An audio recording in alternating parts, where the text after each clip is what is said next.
जो विधायक कल तक बेटे के गुनहगारों को पकड़ने के लिए आंखें दिखा रहे थे, आज वही आंखें आंसुओं के साथ माफी मांग रही हैं। विधायक के पार्षद बेटे से मारपीट का केस, पुलिस पर आरोपियों की गिरफ्तारी का दबाव और फफकते हुए सभी से माफी मांगते हुए इस ड्रामे की पोल खोलते विधायक तिलक राज बेहड़।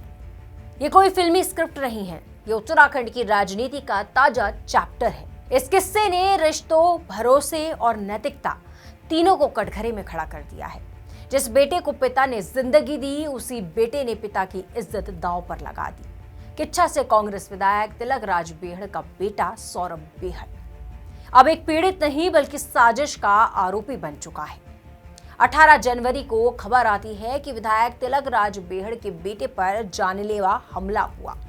परिवार में हड़कंप मच गया, इलाके में तनाव फैला। खुद विधायक बेहड़ ने पुलिस को अल्टीमेटम तक दे दिया, आरोपी पकड़े जाएं वरना आंदोलन होगा।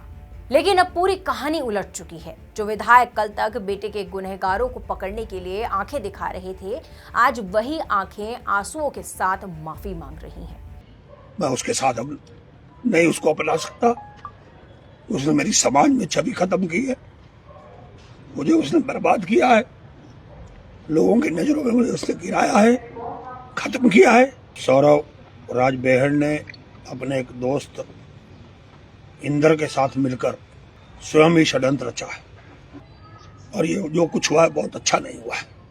जो भी सौरभ ने किया है उसके लिए मैं सारे समाज से, पूरे अपनी पार्टी से, अपने शुभ चिंतकों से, चाहे वो भाजपा के हों, चाहे सपा के हों, चाहे और दलों के लोगों ने इसमें जो सहानुभूति दिखाई, जो मेरी मदद की, उनसे मैं माफी चाहता हूँ। विधायक को ये तक कहना पड़ा कि अब मेरा बेटे के साथ मेरा कोई रिश्ता नहीं है। तो चलिए अब आपको इस पूरी साजिश की वजह समझाते हैं। जानकारी के मुताबिक सौरभ बेहड़ का अपनी पत्नी से विवाद चल रहा था। परिवार और समाज से सहानुभूति चाहिए थी और इसी सहानुभूति के लिए उसने हमले का ड्रामा रचा। यहां तक कि अपने दोस्त से कहा कि मेरे साथ कुछ कर दो ताकि लोग मेरे पक्ष में आ जाएं। इस प्लान्ड हमले के केस में पुलिस ने 4 आरोपियों को गिरफ्तार किया है। वो शख्स भी अरेस्ट हुआ है जो सौरभ बेहड़ का दोस्त है और जिसने सौरभ के कहने पर ये सारा ड्रामा रचा। पुलिस ने आरोपियों से अवैध तमंचा और चाकू बरामद किया।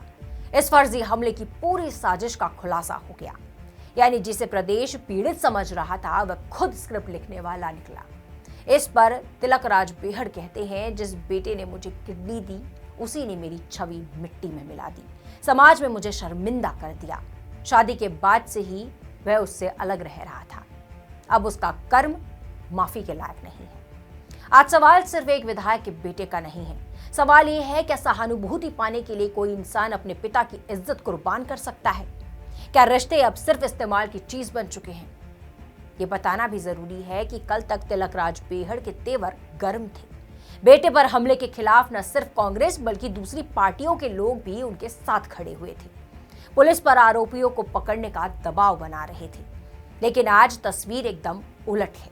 यह मामला सिर्फ कानून का नहीं, यह नैतिक पतन की कहानी है, जहां बेटे ने पिता को तोड़ा और सच ने राजनीति के चेहरे से नकाब खींच दिया। आप इस पूरे मामले पर क्या सोचते हैं? कमेंट बॉक्स पर हमें जरूर बताइएगा।